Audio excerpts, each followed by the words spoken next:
Hello नमस्कार जय हिंद साथियों, आप सभी लोगों का एक बार फिर से स्वागत है फिजिक्स के एक नए क्लासेस में। तो दोस्तों, आज हम लोग फिजिक्स का जो टॉपिक चल रहा था हम लोग का स्थिर वैद्युतिकी का 13वां क्लास, और स्थिर वैद्युतिकी में ही सेकंड चैप्टर, दो चैप्टर का मिक्सचर है, आप लोगों को पता है। स्थिर वैद्युत विभव एवं धारिता का छठा क्लास कर रहे हैं हम लोगों ने। इसके पिछले क्लास में दोस्तों संधारित्र को पढ़ा था। संधारित्र के प्रकार कितने होते हैं आप लोग को याद है? बताइए सर। तो आप लोग को याद होना चाहिए, तीन प्रकार के होते हैं। गोलीय संधारित्र, जिसका हम लोग ने गोलीय संधारित्र को अच्छे तरीके से सीखा, और उसका हम लोगों ने व्यंजक में निकाला कि मान लिया जाए गोलीय संधारित्र रहेगा तो उसकी धारिता कैसे निकाली जाए, है ना। धारिता क्या होता है आप लोगों को पता होना चाहिए। आवेश को संचित करने की क्षमता को हम लोग धारिता कहते हैं, पता होना चाहिए। फिर उसके बाद बेलनाकार अगर रहेगा तब, तो बेलनाकार में कितना आवेश स्टोर करेगा, यानी धारिता, उससे निकालना सीखा। और एक तीसरा आता है दोस्तों समानांतर पट्टिका संधारित्र, जो बहुत बार आपके एग्जाम में पूछा जाता है, बहुत बार, पिछला बार भी आया हुआ है। मैं प्रीवियस ईयर क्वेश्चन पेपर जब लाऊंगा ना, तब आपको दिखाऊंगा कि ये सब क्वेश्चन कितने बार पूछे और किस तरीके से आंसर करना है, कि आप भी दोस्तों 70 में 70 का टारगेट अचीव करेंगे फिजिक्स में। ठीक है, बस मैं पार्ट बाय पार्ट वीडियो दे रहा हूं। हर एक कंसेप्ट को अच्छे से सीखिए, 2-3 बार प्रैक्टिस करिए। जब भी याद करने का मन करे प्रैक्टिस, तो उसको लिख करके याद करिए, लिख करके पढ़िए। जैसे समानांतर पट्टिका है तो इसको क्या करेंगे, समानांतर पट्टिका, और ये डायग्राम बनाएंगे, इसके बारे में लिखना स्टार्ट करेंगे। प्रैक्टिस करिए, क्योंकि आपके बोर्ड एग्जाम में लिखना जरूरी है ना। उससे बहुत सारी चीजें होती है, मैं हर एक वीडियो में बोलता हूँ। तो चलिए समझते हैं दोस्तों समानांतर पट्टिका संधारित्र होता क्या है। तो सबसे पहले इसका परिचय देंगे कि समानांतर पट्टिका संधारित्र होता क्या है। तो आपको एक डायग्राम की जरूरत पड़ेगी। देखिए, ये समानांतर पट्टिका संधारित्र का डायग्राम है। आप लोगों को पता है संधारित्र दो गो केवल बराबर लाइन होता है, ठीक है। अब देखिए, ये समांतर पट्टिका संधारित्र के बारे में देखिए, तो कहता है कि सेम डेफिनेशन, इस प्रकार के संधारित्र में, है ना, लिखेंगे इस प्रकार के संधारित्र में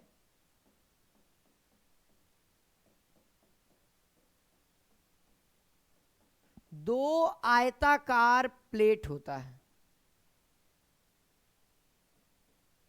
आयताकार आयताकार प्लेट है जो एक दूसरे से समांतर है।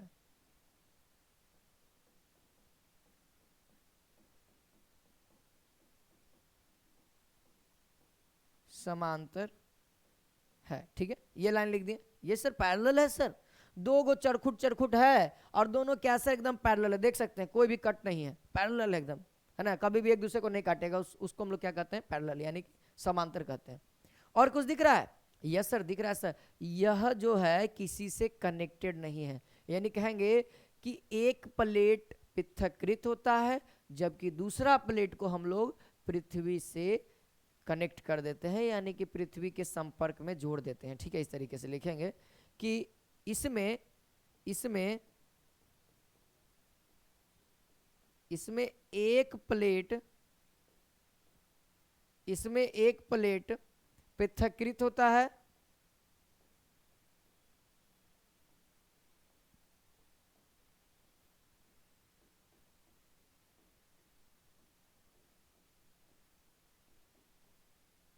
पृथक्कृत होता है, जबकि जबकि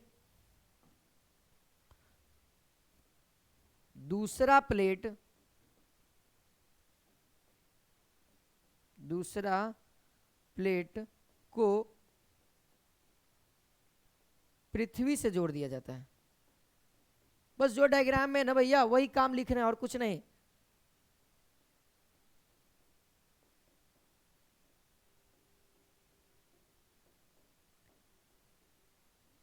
हो गया, इतना लिख दिए। एक लाइन और हटना चाहिए यहाँ पे, आगे वाले पेज में हम लिखेंगे, थोड़ा सा और लिखना है यहाँ पे कि सर यहाँ पे इसकी धारिता बढ़ाने के लिए, क्या, इसकी धारिता बढ़ाने के लिए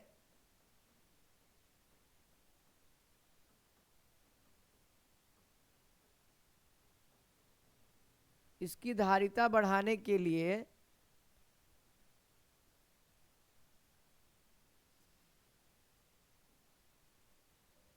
इनके बीच परावैद्युत पदार्थ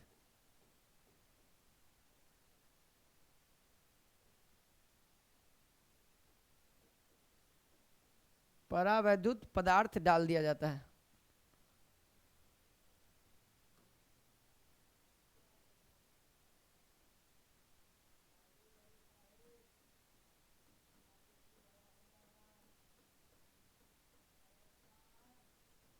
जाता है।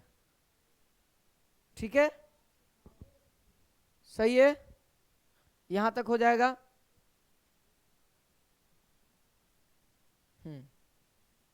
ये हमारा क्या हो गया, एक सिंपल सा डेफिनेशन हो गया। अब हम लोग सर धारित, ये तो क्या संधारित्र समांतर उसके बारे में बात हो रही है। अब कहेंगे यहां पे क्या करेंगे हम लोग, एक पार्टिकुलर व्यंजक लाएंगे कि निकालना होगा धारिता तो कैसे, है ना, कितना कैपेसिटेंस है। तो यहां पे हम लोग क्या कर देंगे, इस तरीके से लिखेंगे व्यंजक। देखिए लिखने का भी एक शैली होना चाहिए कि सामने वाले को अच्छा लगे, है ना, सामने वाले को अच्छा लगे। तो वो चित्र का जरूरत पड़ेगा हमको, तो हम चित्र को देखेंगे, आगे के प्रोसेस को करेंगे। ठीक है,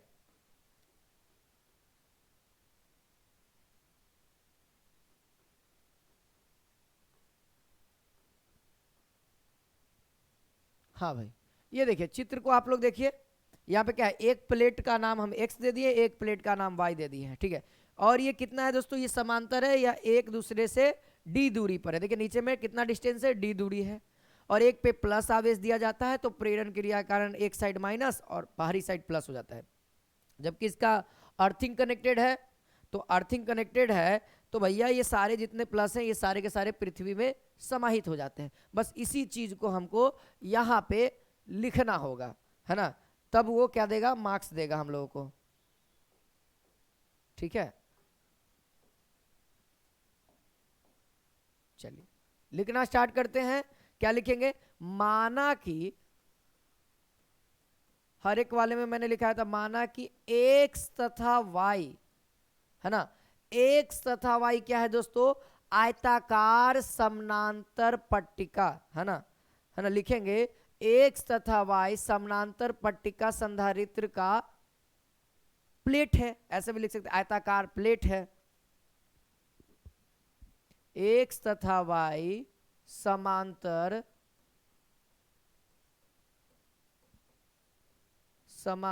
पट्टिका का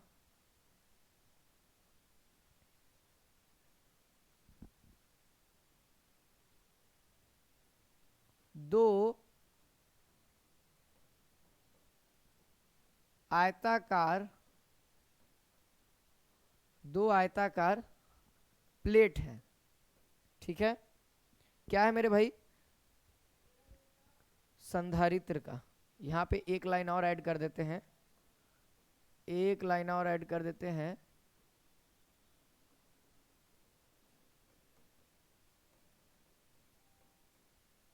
संधारित्र का दो आयताकार प्लेट है। ठीक है, दो आयताकार प्लेट है। अब क्या करेंगे, जिनके बीच की दूरी d है, इसको भी लिखेंगे, यहां पे लिखेंगे जिनके बीच की दूरी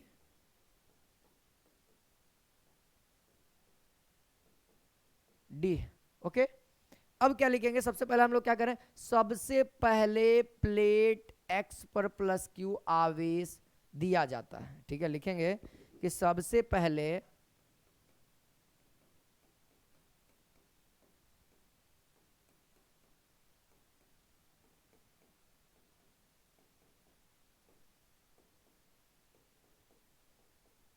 है ना, दिया जाता है, जिससे प्रेरण क्रिया के कारण, प्रेरण क्रिया होगा, तो प्रेरण क्रिया हो रहा था तो क्या हो रहा था, अंदर सतह में क्या होता था, प्लस वाला माइनस को अटैक करेगा, तो एक साइड माइनस वाला जम गया, यानी प्रेरण क्रिया के कारण, प्रेरण क्रिया के कारण प्लेट बी पे क्या असर दिख रहा था, प्लेट वाई पर, है ना, प्लेट वाई के भीतरी सतह पर, है ना, यानी अंदर वाला सतह, लिखेंगे कि भीतरी सतह पर माइनस क्यू आवेश एवं यहां पे लिखेंगे बाहरी सतह पर प्लस क्यू आवेश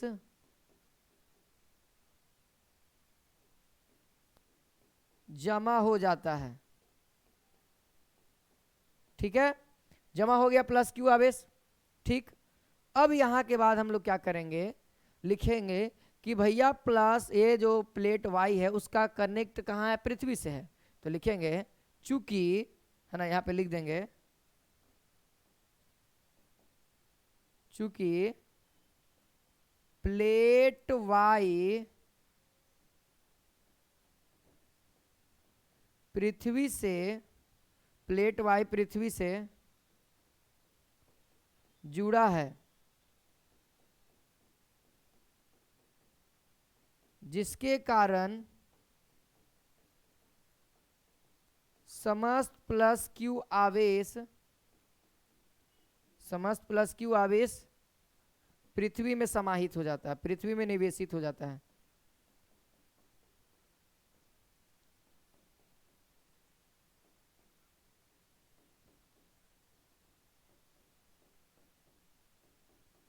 हो गया, हो गया। ये था सर लैंग्वेज। अब एक स्टेप आपको और याद रखना होगा, जैसे वहां पे क्या है, डायग्राम में क्या था, डायग्राम में देखिएगा तो ये दो समांतर प्लेट हैं। आपको याद होगा एक प्लेट के कारण उत्पन्न विद्युत विभव तो नहीं सीखे थे, लेकिन विद्युत क्षेत्र सीखे थे। अब भैया यहाँ पे करंट आ रहा है तो विद्युत क्षेत्र तो उत्पन्न होगा ही। तो एक प्लेट के कारण क्या होता था, एक प्लेट के कारण होता था E बराबर sigma by epsilon 2 epsilon not. अगर दो समांतर प्लेट रहेगा उसके कारण, तो उसके कारण जो विद्युत क्षेत्र की तीव्रता होती है E बराबर सिग्मा बाई एप्सिलॉन नॉट। और इसी का इस्तेमाल करके हम आगे प्रूफ करेंगे धारिता को। ठीक है, चलिए। तो यहाँ पे वो बात को हम लोग लिखेंगे, है ना, उस बात को हम लोग यहाँ पे लिखेंगे, मेंशन करेंगे कि दो समांतर, है ना, दो समांतर प्लेटों के बीच विद्युत क्षेत्र की तीव्रता, दो समांतर, बस ये लाइन और डायग्राम आपको याद रखना है। दो समांतर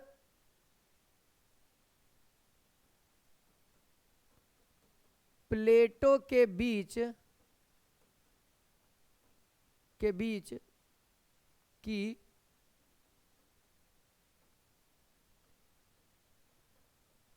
विद्युत क्षेत्र की तीव्रता। भैया विद्युत क्षेत्र की तीव्रता करा यानी कि E बराबर अभी अभी आप लोगों ने सीखा सिग्मा बाई क्या होता है, एप्सिलॉन नॉट। इसको लेट इक्वेशन 1 कर दीजिए और ब्रैकेट में याद होना चाहिए सिग्मा बराबर, सिग्मा क्या होता है, पृष्ठ घनत्व। याद है पृष्ठ घनत्व, हाँ सर। तो क्या होता था, आवेश की मात्रा को, है ना, क्षेत्रफल में आवेश की मात्रा को हम लोग क्या कहते थे, पृष्ठ घनत्व कहते थे। इतना बात याद होगा। अब क्या करेंगे भाई, दो प्लेट के बीच विद्युत क्षेत्र उत्पन्न होगा, विद्युत विभव भी उत्पन्न होगा। तो यहाँ पे वो भी बात मेंशन करेंगे कि दोनों प्लेटों के बीच, है ना, दोनों प्लेटों के बीच किसी भी बिंदु पर विद्युत विभव, लिखिए दोनों प्लेटों के बीच, इसमें भी किसी भी पॉइंट पे इलेक्ट्रिक फील्ड ये होगा, है ना, बीच किसी भी बिंदु पर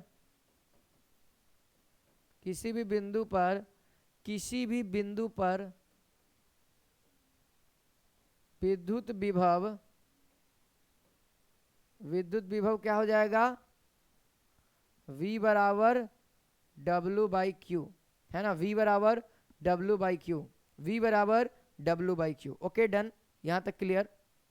सर अभी आप लोगों ने पढ़ा था कार्य बराबर क्या होता था, याद है कार्य बराबर होता है बल गुने विस्थापन, है ना।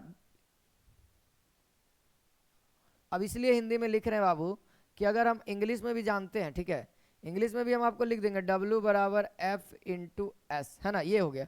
लेकिन सर आपको यहाँ पे एस नहीं लिखना, विस्थापन का मतलब दूरी, और हमारा जो दूरी है दोनों प्लेट के बीच का D है, तो आज हम एस नहीं D लिखेंगे। तो कार्य बराबर फॉर्मूला क्या होता है, बल गुने विस्थापन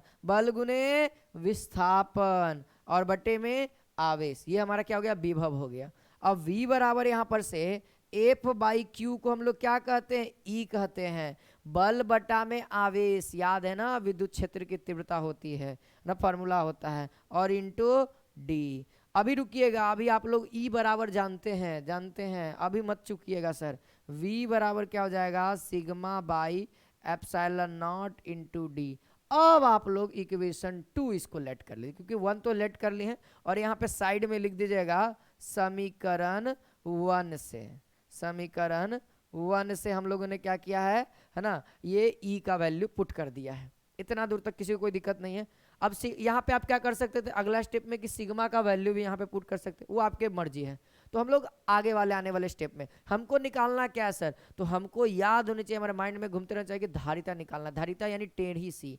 तो अब अगला स्टेप में हम लोग क्या लिखेंगे, हम जानते, देखिए हमारे पास क्या आ गया है, हमारे पास क्या आ गया है, देखिएगा आप लोग अच्छा से, तो v का वैल्यू है, v है, तो याद है हम जानते हैं q बराबर सी भी, तो यहाँ पर से v का वैल्यू रखेंगे तो c के रिस्पेक्ट में आ जाएगा ना, वो सारा काम तो इसी पे करते आ रहे हैं।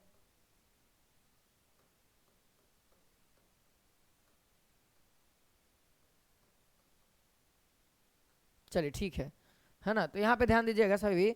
हाँ, तो भाई यहाँ पे हम लोग क्या करेंगे, लिखेंगे हम जानते हैं, आप क्या जानते हैं भैया, हम जानते हैं कि Q बराबर क्या होता है सी भी, सो इसीलिए हमको V का वैल्यू चाहिए Q बाई टेढ़ी सी, ठीक है, टेढ़ी सी, ठीक है।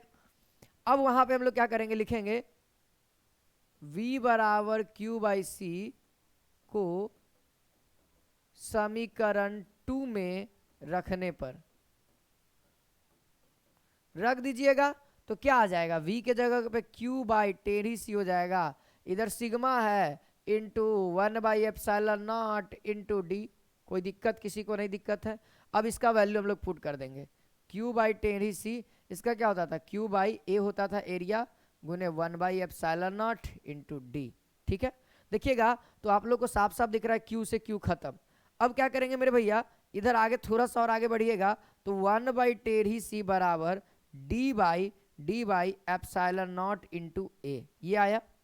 अब क्या करें, हमको सी का वैल्यू चाहिए, 1/c का नहीं, सी का वैल्यू चाहिए, तो एक स्टेप और आगे बढ़िए और यहाँ पर से इसको उल्टा करिए, इस साइड का उल्टा तो इहो साइड का उल्टा, तो ये क्या हो गया ε0 इंटू ए बाई डी, और देन यही हमारा क्या है दोस्तों, क्या हो जाएगा है ना, समांतर पट्टिका संधारित्र की धारिता हो जाएगी, और देन इसको हम लोग प्रूव्ड कर देंगे, यही धारिता है। अब आपको समानांतर पट्टिका का आपको क्या क्या चाहिए, ε0 का तो कांस्टेंट है, यानी उस प्लेट का क्षेत्रफल चाहिए, कोई एक प्लेट का क्षेत्रफल मिल जाएगा तो बन जाएगा, और दोनों प्लेट की दूरी हम आसानी से पता कर देंगे कि उस जो समांतर पट्टिका संधारित्र है उसका कैपेसिटेंस कितना है ना, यानी उसमें कितना आवेश रख सकता है, स्टोर कर सकता है, वो हम बता देंगे, ठीक है, ये चीज होता है। एक और है, अगर परावैद्युत पदार्थ डाल दिया जाए तब, तो जब परावैद्युत पदार्थ उसके अंदर और डाला जाएगा, एक्स्ट्रा डाला जाएगा, ऐसे तो डाला हुआ है, मान लिया जाए और डाला जाए और बढ़ाने के लिए, धारिता के लिए, तब यहाँ पर से इक्वेशन क्या हो जाएगा, देखिए यहाँ लिख देते हैं, यदि परावैद्युत आर हो, यहाँ लिख देते हैं, यहाँ तक वहां तक हो गया, यदि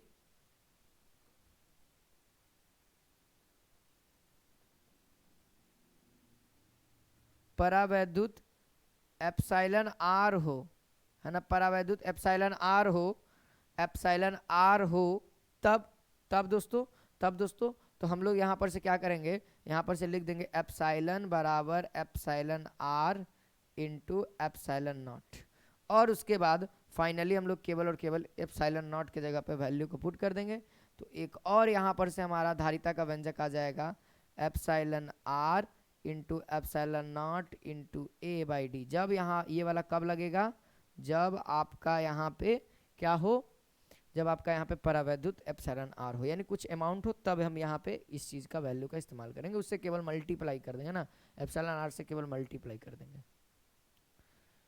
बात क्लियर बुझाया।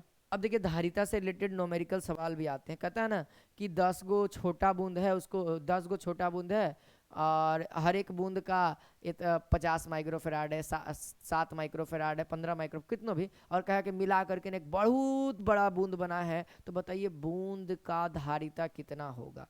तो उस तरीके के सवाल को एज ए ट्रिकी हम बनाएंगे, ठीक है।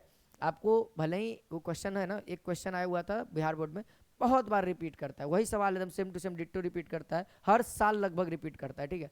लेकिन मान लीजिए अगर मान लीजिए आपको और आगे आने वाले समय में अगर पूछ दे तब क्या करिएगा, तब आपको ये फार्मूला ध्यान रखना है। फार्मूला हम लिखा रहे हैं जिसको आप लोग नोट कर लीजिएगा।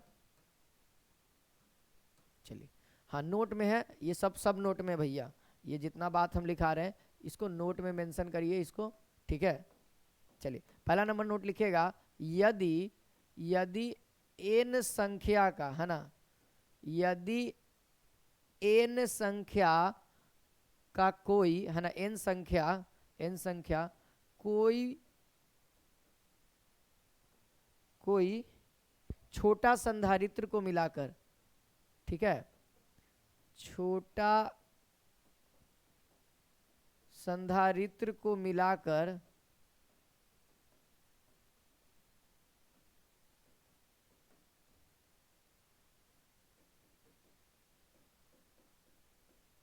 ठीक है, बड़ा संधारित्र का निर्माण किया जाता है। ठीक है, ध्यान रखिएगा दोस्तों, क्या किया जाता है, बड़ा संधारित्र का निर्माण किया जाता है। छोटे संधारित्र को मिलाकर बड़ा संधारित्र बनाया जाता है,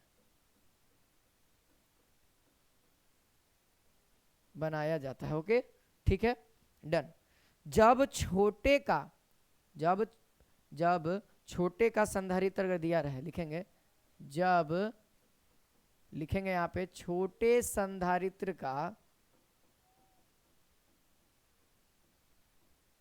धारिता C0 माइक्रोफैराड हो तो बड़े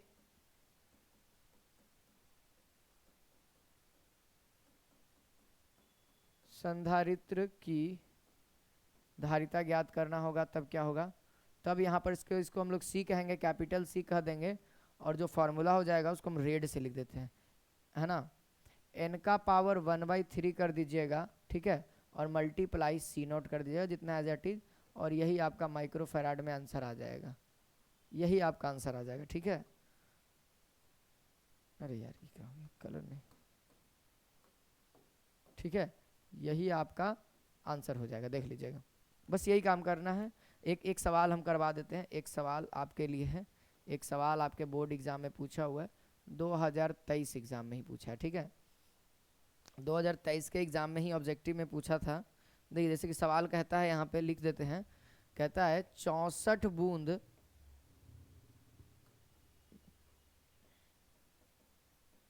गो समरूप बूंद है, ठीक है, यानी कि सब समान है, कुछ भी चेंजेस नहीं है, समरूप का मतलब सब समान है, बूंद जिनमें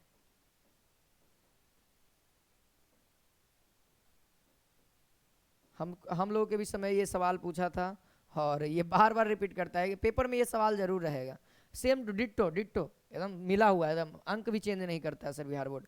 ठीक है, तो आप प्रोसेस समझ जाइएगा तो हम आपको अंक मैटर नहीं करता है। ठीक है, माइक्रोफैराड देखिए यहाँ पे क्या कर दिया दोस्तों, 64 गो बूंद है जो कि सभी रूप से समान है, जिनमें प्रत्येक की धारिता 5 माइक्रोफैराड है, यानी छोटा समान है, यानी कि सबका धारिता भी समान होगा, तो कह दिया प्रत्येक की धारिता क्या माइक्रोफैराड। हमने क्या कहा था, छोटे संधारित्र की धारिता C0 है, यानी माइक्रोफैराड दे दिया 5 माइक्रोफैराड।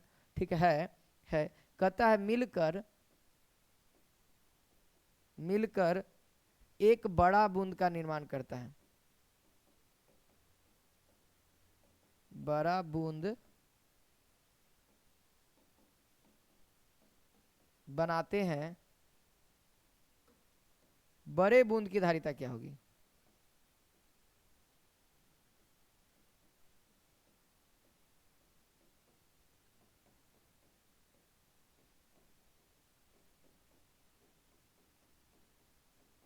चलिए भैया देखिए ऑप्शन भी लिख देते हैं जो आपके एग्जाम में पूछा हुआ था। 25 माइक्रोफैराड, बी है 4 माइक्रोफैराड, एंड सी है 164 माइक्रोफैराड, एंड डी है 20 माइक्रोफैराड। ये लीजिए आपके सामने आ गया है, चलिए ध्यान दीजिएगा, करना आसान है, नंबर यहाँ पे है, ये हमारा क्या दे दिया n का वैल्यू, और आपको ये क्या है दोस्तों, ये आपका C0 का वैल्यू है। तो क्या करेंगे, इसका पावर क्यूब 3 करेंगे, इसका क्या करेंगे, क्यूब रूट करेंगे, 64 और मल्टीप्लाई C0 का वैल्यू कितना है 5, ये ऑल ओवर हमको क्या देगा, ये हमको देगा माइक्रोफैराड देगा, ये किसकी धारिता देगा, कैपिटल C यानी बड़का वाला का।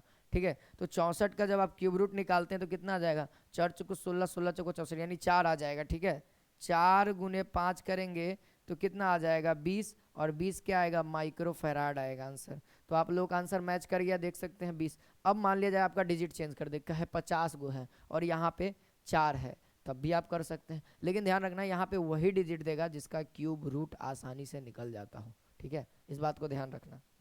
वैसा अटपटा सवाल ही नहीं बनाएगा, अगर बनाएगा तो यहाँ ऑप्शन भी चेंज हो जाएगा। ठीक है, चलिए बात क्लियर है। हाँ, ऐसा ध्यान रखिएगा, अगर पूरा पूरा हो रहा है ऑप्शन में, अगर पूरा पूरा है चारों में, तो समझिए कि इस संख्या का क्यूब रूट निकलता है। नहीं निकलता यानी कहीं ना कहीं ऑप्शन में रूट वगैरह का मेंशन किया गया होगा। ठीक है, तो चलिए अब आगे बढ़ते हैं। अब अगला हमारा टॉपिक क्या है, संधारित्रों का संयोजन।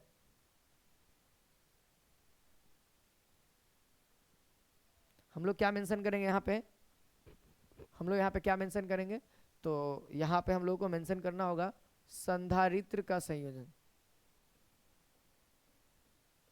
संधारित्रों का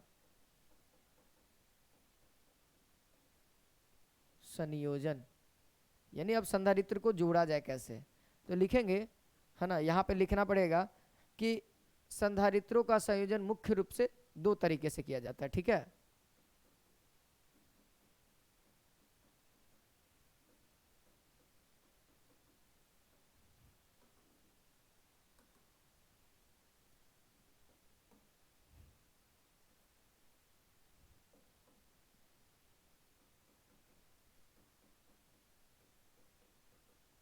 संधारित्रों का संयोजन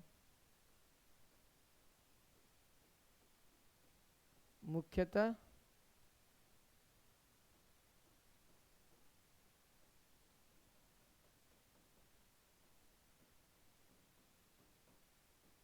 हो गया, दो तरीके से किया जाता है। उसका नाम क्या क्या है, तो फर्स्ट ऑफ ऑल होता है श्रेणी क्रम संयोजन, है ना, सीरीज में। ठीक है, सबका व्यंजक प्राप्त करेंगे हम लोग श्रेणी क्रम संयोजन, सीरीज कॉम्बिनेशन। ठीक है, और सेकेंड नंबर हमारा हो जाएगा समांतर क्रम, समांतर क्रम संयोजन। इसी को दूसरा हम लोग पार्श्व क्रम भी कह देते हैं। ठीक है, पार्श्व क्रम संयोजन, तो इसको भी मेंशन कर लेंगे। ठीक है, अब पहला नंबर हम लोग सीरीज का कॉम्बिनेशन को पढ़ेंगे, सीरीज कॉम्बिनेशन को उठाएंगे, है ना। सीरीज कॉम्बिनेशन का मतलब हम लोग यहाँ पे देंगे श्रेणी क्रम संयोजन, श्रेणी क्रम संयोजन। तो भैया श्रेणी क्रम संयोजन होता क्या है, सबसे पहले इसके ऊपर बात की जाए, है ना।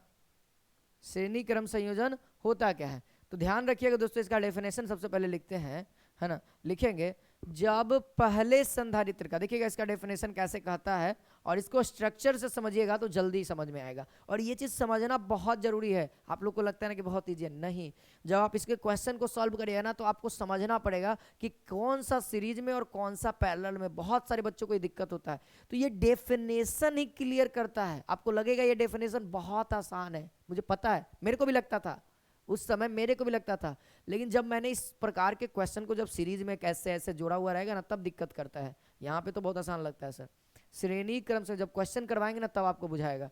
जब पहले संधारित्र के, है ना, पहला संधारित्र,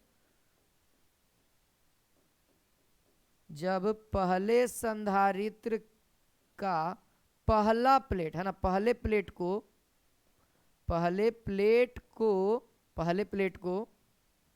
जब पहले संधारित्र का पहला प्लेट को तथा दूसरे संधारित्र का, ठीक है,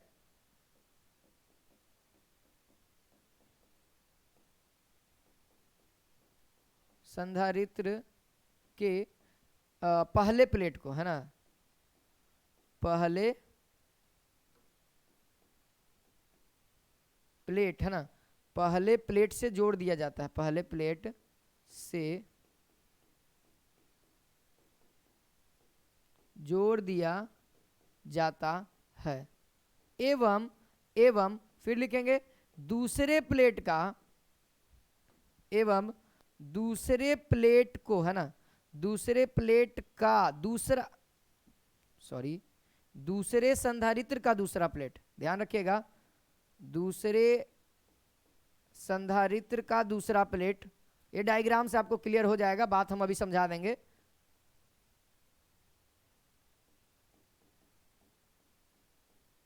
दूसरा प्लेट है ना, देखिएगा जब पहले संधारित्र का दूसरा प्लेट, यहाँ पे भैया क्या कर दिए, हाँ अब ठीक है। जब देखिए ये मान लिया जाए, यहाँ पे देखिए इसको हम लोग थोड़ा सा डायग्राम से आपको समझा। यहाँ पे देखिए ये कोई एक संधारित्र हो गया C1 और मान लिया जाए ये C2 हो गया, मान लिया C2 और ये हमारा C3 हो गया। इसको सीरीज में जोड़ना है। देखिए पहले का दूसरा वाला प्लेट और दूसरे का पहला प्लेट को एक साथ जोड़ दिया जाए, ठीक है। और ये देखिएगा कहता है कि दूसरे संधारित्र का दूसरा प्लेट, यानी दूसरे संधारित्र का ये दूसरा प्लेट और तीसरे संधारित्र का पहला प्लेट से जोड़ दिया जाता है ना। दूसरे संधारित्र का दूसरा प्लेट एवं तथा तीसरे संधारित्र का, है ना, तीसरे संधारित्र का कौन सा प्लेट, पहला प्लेट, है ना, पहला प्लेट जोड़ दिया जाता है। एवं अन्य संधारित्र भी, और भी संधारित्र होगा तो एवं अन्य संधारित्र भी इसी क्रम में, है ना, इसी क्रम में जुड़े हुए हो, इसी क्रम में हुए हो तो इस संयोजन को श्रेणी क्रम संयोजन कहते हैं, है ना, श्रेणी क्रम संयोजन कहते हैं।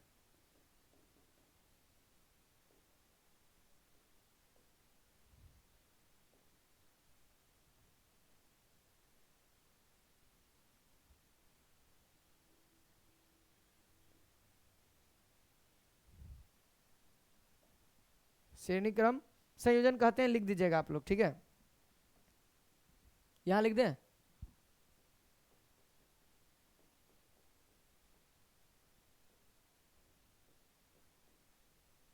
बस हो गया सर, ये लाइन हो गया। अब हमको जाना है इसका व्यंजक प्राप्त करने की। मान लिया जाए 15 को 20 को श्रेणी क्रम दे दे, श्रेणी क्रम में जोड़ने के लिए दे दे और कहे कि इसका ए को समतुल्य क्या होगा, तब उसके लिए हमको व्यंजक चाहिए। तो देखिएगा यहाँ पे हेडिंग दे देंगे हम लोग, क्या दे देंगे, हेडिंग दे देंगे, क्या लिखेंगे, व्यंजक निकाल रहे हैं। अब हम लोग क्या कर रहे हैं, व्यंजक निकाल रहे हैं। व्यंजक निकालना बहुत आसान है, केवल कुछ लैंग्वेज लिखना पड़ता है हम लोगों को। देखिए तो ये पहला है, ये क्या हो गया हमारा C1, पता है ना C1 का डायग्राम, संधारित्र का डायग्राम ऐसा ही होता है, 2 लाइन बराबर। और ये कैसा सीरीज हो गया, है ना, एक का दूसरा का पहला, देखिए पहला का दूसरा और दूसरा का पहला और दूसरा का पहला दूसरा और तीसरा का पहला, है ना, 3 को हम लोग ले रहे हैं, ठीक है। ये C1, ये C2 और ये C3, ये तीनों को हम लोग क्या कर रहे हैं, एक सीरीज में जोड़ दिए। अब आप लोग को बुझा रहा होगा कि ये सीरीज कैसे है, क्योंकि देख लीजिए पहले संधारित्र का दूसरा प्लेट दूसरे संधारित्र का पहला प्लेट को जोड़ दिया गया, दूसरे संधारित्र का दूसरा प्लेट और तीसरे संधारित्र के पहले प्लेट से जोड़ दिया गया। अगर और भी संधारित्र है तो इसी क्रम से अगर जुड़े तो उसको हम लोग श्रेणी क्रम संयोजन करते हैं। तो ये श्रेणी क्रम आ गया और हमको यही काम है कि श्रेणी क्रम में जुड़ेगा तब यहाँ पे समतुल्य संधारित्र क्या होगा। तो ये श्रेणी क्रम में जोड़ दिए। अब हम लोग निकालेंगे, यहाँ पे बैटरी है, एक प्लस का साइन है, एक माइनस का साइन है, ठीक है। तो देखिए इसके कलर को हम चेंज कर देते हैं। बहुत सारे बच्चे कहेंगे सर कलर चेंज कर दीजिए, ये लीजिए चेंज कर दिए, कनेक्टेड हो गया, अब बुझा रहा है। अच्छा भाई अब बताना यहाँ पर से, अगर मान लिया जाए यहाँ से Q आवेश जा रहा है, अगर यहाँ से Q आवेश जा रहा है तो बताना इसमें भी Q आवेश होगा, इसमें भी Q, चेंज तो नहीं होगा सर। यहाँ तक तो पता है कि यहाँ पे कांस्टेंट है, तो चेंज क्या हो जाएगा, जब V चेंज नहीं होगा तो ये V1 हो जाएगा। यहाँ पे विभव क्या हो जाएगा, C1 के लिए विभव, यहाँ पे देखो V2 और यहाँ पे क्या हो जाएगा V3। आप लोग डायग्राम को बहुत अच्छे से बनाइएगा क्योंकि इसका डायग्राम का इस्तेमाल है, लोग डायग्राम ही देखते हैं। अगर प्रूफ करने के लिए आ जाता है संधारित्र, कह देता है कि संधारित्र किसे कहते हैं, संधारित्र के संयोजन को समझाएं, तो ये सब चीज़ें आपको प्रूफ करनी होंगी, ठीक है। तो देखिए ये तो हो गया। अब हम लोग क्या करेंगे दोस्तों, ये हमारा डायग्राम हो गया C1 से 2, 3 को हम लोग लिए हैं, लिमिटेड 3 को करिएगा, ज़्यादा आसान है, ठीक है। बाकी n तक के लिए तो अब क्या क्या किया उसको लिखेंगे, माना कि C1 C2 एवं C3 C3 धारिता वाले 3 संधारित्र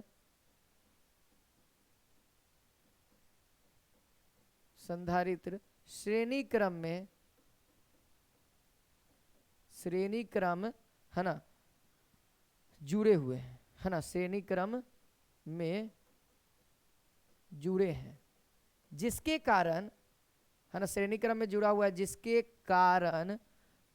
कारण यहाँ पे V1, जिसके कारण विद्युत विभव, है ना, विद्युत विभव जो होगा वह क्या होगा, V1 V2 एवं V3 हो जाता है, V3 हो जाता है। 3 गो लिए हैं तब, 4 गो लेते तो C3 हो जाता है, यहाँ पे V4 हो जाता है, 5 गो लेते तो C5 हो जाता और V5 हो जाता, इसी तरह, क्योंकि सीरीज में है। एक बार आपके एग्जाम में सवाल आता है कि जब किसी संधारित्र को श्रेणी क्रम में जोड़ा जाता है ना, जब संधारित्र को श्रेणी क्रम में जोड़ा जाता है तो वहां पे नियत मान किसका होता है, ये सवाल पूछा जाता है। तो आप ध्यान दोगे दोस्तों, यहाँ पे C1 है, C2 है, C3, यहाँ V1 है, V2 है, V3 है, यानी सर मान किसका नहीं बदल रहा है, यहाँ पे तो सबका अलग अलग है, V1 V2 मतलब अलग अलग है, सेम किसका हो रहा है। तो ध्यान दोगे तो आवेश जा रहा है और आवेश भी आ ही रहा है, यानी श्रेणी क्रम में, है ना, श्रेणी क्रम में आवेश का मान बराबर होता है। इसी तरीके से प्रतिरोध जब पढ़िएगा ना तो वहां पे भी ये चीज पढ़ना है, याद होना चाहिए। संधारित्र जस्ट प्रतिरोध का उल्टा, अगर आपको जस्ट, अगर प्रतिरोध का फॉर्मूला याद है, आप लोग 10th और 11th पढ़े ही होंगे, तो वहां पे सर प्रतिरोध के लिए ना वो फॉर्मूला सब बच्चों को याद रहता है, तो वही चीज का केवल उल्टा है। सीरीज में वहां पे पैरेलल वाला, और वहां पे जो पैरेलल है ये इसका उल्टा चल जाता है सीरीज में, ठीक है। तो यहाँ तक हो गया।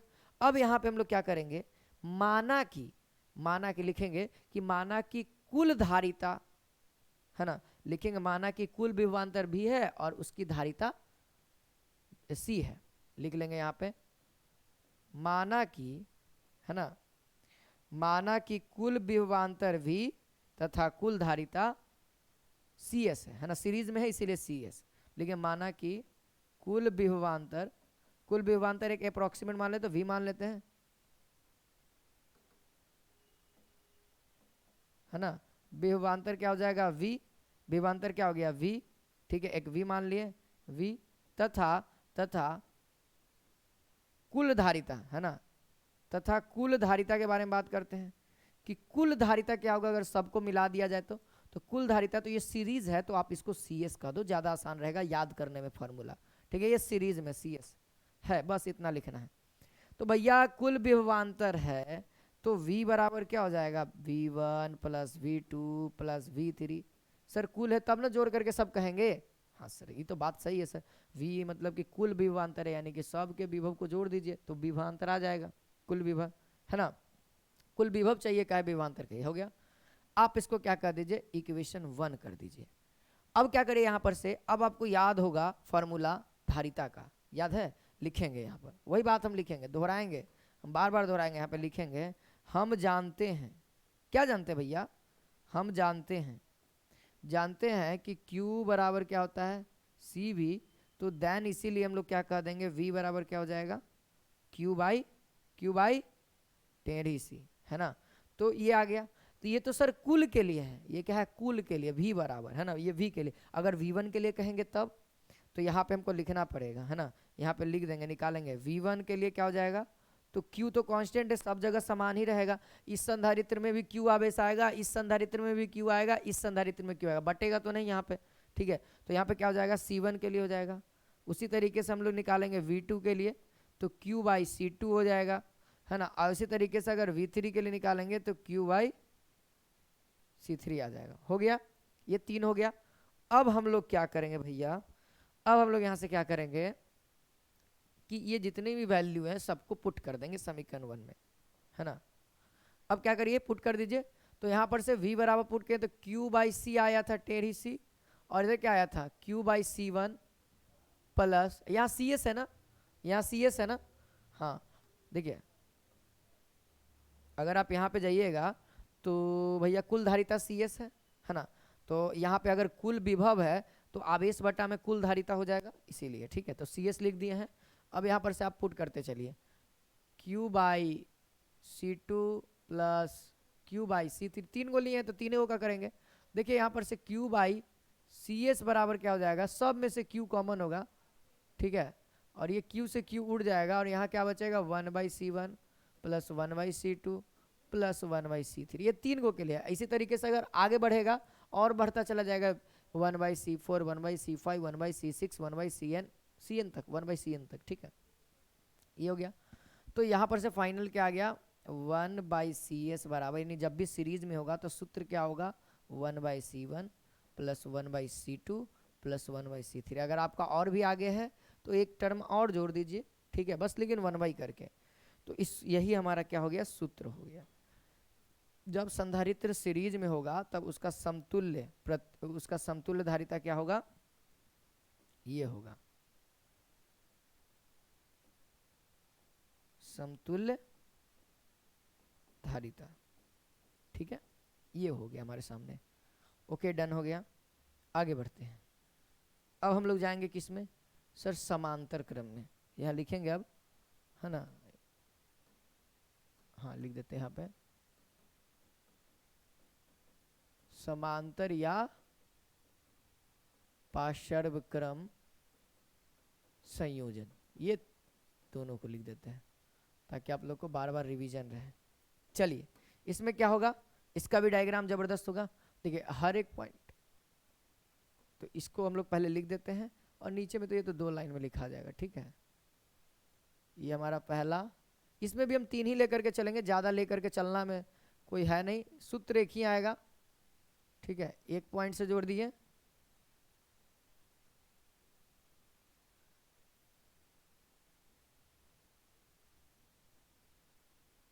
ये प्लस पॉइंट ये माइनस पॉइंट, ठीक है। अब ध्यान देंगे तो इसका वैल्यू क्या हो जाएगा C1 C2 और ये C3, 3 को संधारित्र है, ठीक है। अब ध्यान दीजिएगा यहाँ से क्या हो रहा है, Q आवेश जा रहा है। तो अच्छा, यहाँ तक तो Q आवेश आएगा। अब बताइए इसको 3 रास्ता में जाना है तो कैसे जाएगा, तो आधा गर्दन उसको देना होगा, हाथ उसको देना होगा, शरीर इसको देना होगा। यानी कि कहने का मतलब इसको Q1 यहाँ जाएगा, यहाँ पे Q2 जाएगा और यहाँ पे Q3 जाएगा। यानी सर ये पूरा तो Q है, ये पूरा जोड़ेंगे तो ये Q भी आएगा, आएगा ना कुल। तो ये हमारा कुल क्या है, कुल आवेश Q है और बटा हुआ यहाँ पे अलग अलग है। तो जब सर तो यहाँ से एक बात क्लियर हुआ कि यहाँ पर अगर आवेश अगर अलग अलग है, यानी कि आवेश कहाँ पे भिन्न भिन्न होता है, तो आवेश आपका प्राशर्व क्रम यानी समांतर क्रम। तो कांस्टेंट कौन होगा समांतर क्रम में, तो समांतर क्रम में विभवांतर हमारा कांस्टेंट हो जाएगा। कौन सा, सब जगह विभव समान होगा। तो अब आपको याद रखना है, ठीक है, कि विभवांतर में क्या, देखिए समांतर क्रम में कौन सा नियत रहता है, कांस्टेंट कौन सा रहता है, विभव या विभवांतर, ठीक है। अगर मैं बात करूं सीरीज में यानी श्रेणी क्रम में, तो श्रेणी क्रम में आपका आवेश, ध्यान रखिएगा। चलिए, तो वही बात को अब हम लिखते हैं, लिखेंगे क्या, माना पहले तो लिखेंगे कि इस प्रकार के संयोजन में, है ना, इस प्रकार के संयोजन में लिखना पड़ेगा, लिख लीजिए। इस प्रकार के संयोजन में, इस प्रकार के संयोजन में क्या करेंगे दोस्तों, इस प्रकार के संयोजन में सभी संधारित्र के एक प्लेट का, है ना, संधारित्र के धनात्मक प्लेट को एक सिरा से, ऋणात्मक प्लेट को एक सिरा से। आपको पता है ना कि एक प्लेट को हम लोग धनात्मक देते हैं तो ऑटोमेटिक एगो में ऋणात्मक आ जाता है ना। तो लिखेंगे इस प्रकार के संधारित्र, इस प्रकार के संयोजन में, इस प्रकार के संयोजन में सभी संधारित्र के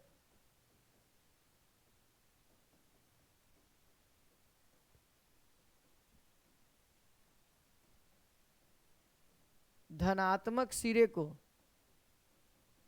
धनात्मक सिरे को एक बिंदु पर तथा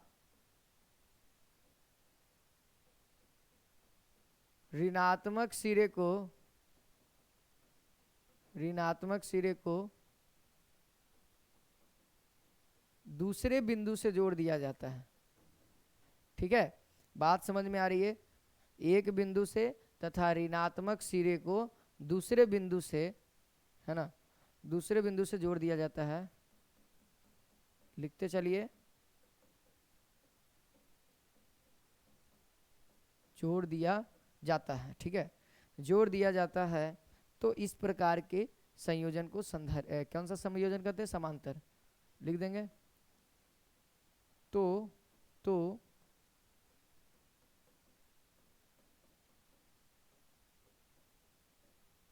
इस प्रकार के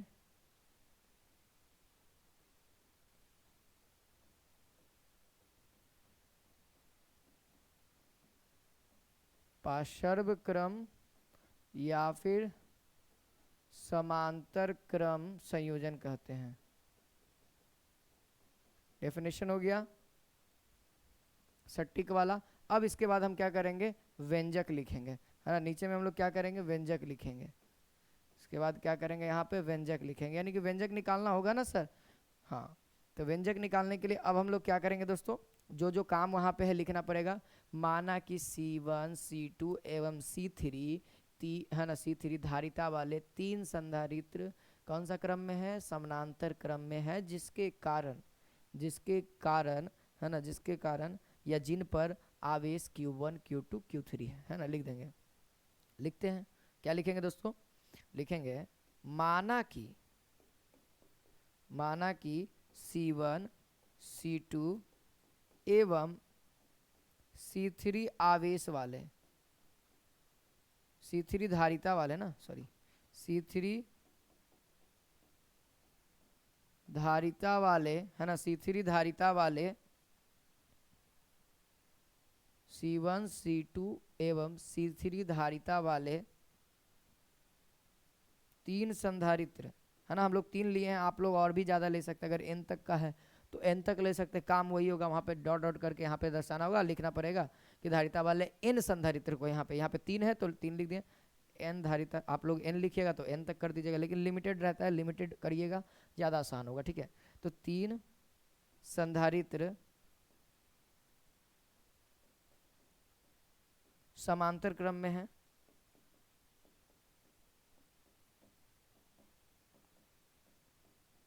जिन पर क्रमशः है ना, यानी C1 पे कौन सा आवेश है, C1 पे कौन सा आवेश है तो Q1, C2 पे कौन सा है Q2, तथा और C3 पे कौन सा है Q3 आवेश है ना। तो क्रमशः आवेश है, जो काम है बस उसी को लिखना, आवेश है, लिख दिया हमने, इतना लिख दिया। अब इसके बाद क्या करना होगा दोस्तों, कि लिखेंगे कि कुल आवेश, पहले लिख देंगे माना कि है ना, कुल आवेश Q है तथा कुल धारिता कौन सा है, C है, CP है ना, CP पैरेलल है, CP लिख देंगे, CS मतलब सीरीज। तो यहाँ लिखेंगे माना कि कुल आवेश क्या है, Q है ना, Q तथा कुल धारिता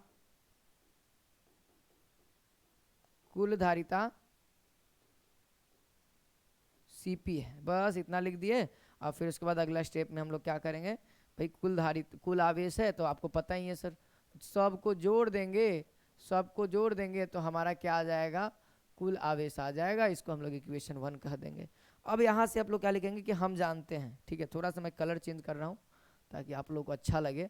लिखेंगे हम जानते हैं, क्या जानते हैं भैया आप, हम जानते हैं कि Q बराबर क्या होता है, CV है ना। तो यहाँ पर से Q बराबर CV, तो Q बराबर अगर हम कहेंगे टोटल तो CP हो गया, CP पैरेलल के लिए, ठीक है। अगर हम बात करेंगे यहाँ पे Q1 आवेश के लिए तो C1V हो जाएगा। अगर आप Q2 आवेश के लिए बात करेंगे C2V हो जाएगा। अगर आप Q3 आवेश के लिए बात करेंगे तो Q3V हो जाएगा, क्योंकि V हमारा पैरेलल में कांस्टेंट होता है, आपको पता होना चाहिए, आपके एग्जाम में सवाल आता है, ठीक है। तो ये देख लीजिए, अगर आपके पास 4 टर्म लेते हैं तो Q4 जो होता है C4V के बराबर, उसी तरीके से n टर्म तक तो n टर्म तक, कोई दिक्कत नहीं, आप n टर्म तक भी प्रूव कर सकते हैं, लेकिन n टर्म तक आता ही नहीं है, ठीक है। हाँ, अब आगे बढ़ेंगे, अब क्या करेंगे, पुट कर देंगे सर। तो Q के जगह पे हम लोग क्या लिख दें, ये वैल्यू लिख देंगे, यानी कि Q के जगह पे CPV लिख देते हैं, है ना। यानी कि जो ये capacitance of parallel combination capacitor है ना, ठीक है इस तरीके से। और v देखो Q1 के जगह पे हम लोग क्या लिख देंगे, C1v प्लस Q2 के जगह पे बस आगे बढ़ते जाना है C3v। अगर आगे और भी टर्म है तो और भी टर्म, आपको मैं बता दे रहा हूँ ताकि आप लोग को दिक्कत ना हो। v रहेगा, देखो v सब में कॉमन है कि नहीं, यहाँ भी v है, यहाँ भी v है, यहाँ भी v, आपके आने वाले टर्म में भी v होगा, सब में से v को निकालिए। v निकलेगा, क्या बचेगा, यहाँ पर से v निकला, C1 बचा, प्लस है तो प्लस, यहाँ से v निकाल दिए बाहर करिए, C2 बचा, यहाँ से v को निकालिए बाहर करिए, C3 बचा। अगर आपके पास है तो उसको भी बाहर करिए और जो बचेगा उसको लिख दीजिए। ठीक है, ये हो गया। अब देखिएगा v से भी आपका साफ साफ यहाँ पर ध्यान देंगे तो ये v से भी उड़ गया। ठीक है, और जब v से भी उड़ा, जब v से भी उड़ा तो यहाँ पर से है ना, यहाँ पे Cp बराबर क्या आ जाएगा, C1 C2 C3। अब आपका आगे वाला टर्म वो आगे चला जाएगा। और यही हमारा क्या है, यही हमारा क्या, समतुल्य धारिता। इसको हम लोग क्या कहते हैं, इसको हम लोग कहते हैं समतुल्य धारिता।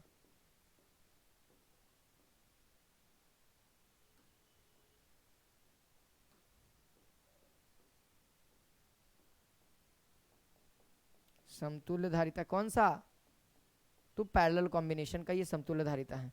देख सकते हैं ना, सीरीज में क्या होता था, सीरीज में प्रतिरोध में क्या होता था, ये होता था, प्रतिरोध का सीरीज में ये होता था, जबकि संधारित्र में ये पैरेलल कॉम्बिनेशन में है। उल्टा है सर, प्रतिरोध का, प्रतिरोध के कॉम्बिनेशन का उल्टा है। ठीक है, तो आई होप आप सभी को समझ में आया होगा। अगर मैं बात करूं, एक और नोट आप लोग मेंशन करिए। ठीक है, अगर एक और नोट अगर मेंशन करिए, ठीक है, मोस्ट इंपॉर्टेंट नोट है, एग्जाम में सवाल आ जाता है। तो अगर मान लिया जाए, कहा जाए, अगर मान लिया जाए आपसे कहा जाए भाई कि बताइए कि सबसे अधिक है ना, सबसे अधिक समतुल्य धारिता किसमें मिलेगी, सबसे अधिक किसमें मिलेगा बताइए। ये प्रासर्व क्रम का है, 2 मिनट लिख देते हैं। देखिए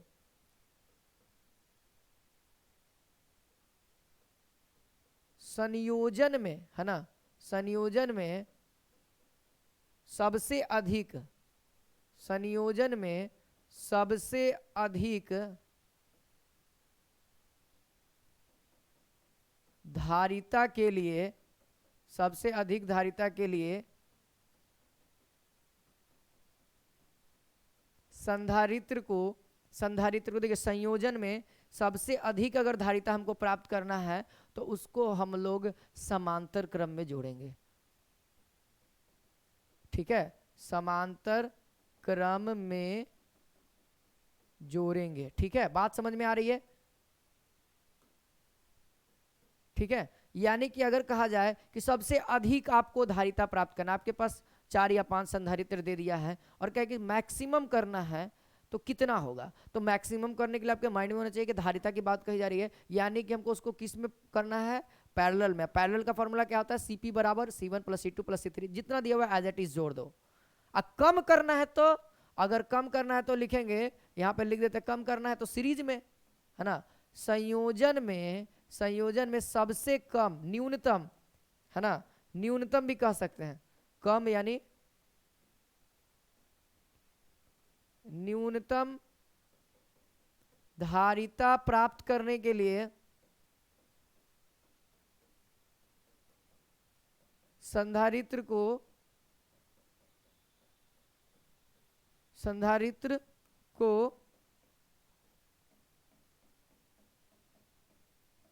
श्रेणी क्रम में जोड़ते हैं। बात समझ में आई, यही 2 बात हम आपको समझाना चाह रहे थे। ठीक है, फॉर्मूला याद होगा, चलिए एक बार रिकॉल हो जाए, चलिए नोट्स में लिख लीजिएगा। Cp बराबर क्या हो जाएगा सर, एज अ टीज जो है उसको जोड़ते चल जाना है ना, जितना टर्म, अगर मान लीजिए बहुत सारे बच्चे कहेंगे कि सर बहुत ज्यादा टर्म होगा, तब लिखिए, आप लोग मेंशन कर लीजिए नोट में, C5 plus dot dot dot, आपके पास जितना टर्म हो ना Cn टर्म तक का। ठीक है, ये इस तरीके से। अगर मान लिया जाए आपको सीरीज में हो तो सीरीज में सबसे पहले ऐसे सॉल्व करना है। ठीक है, सबसे पहले ऐसे सॉल्व करना है आपको, बट्टे में करके आपको सबको सॉल्व करना होगा।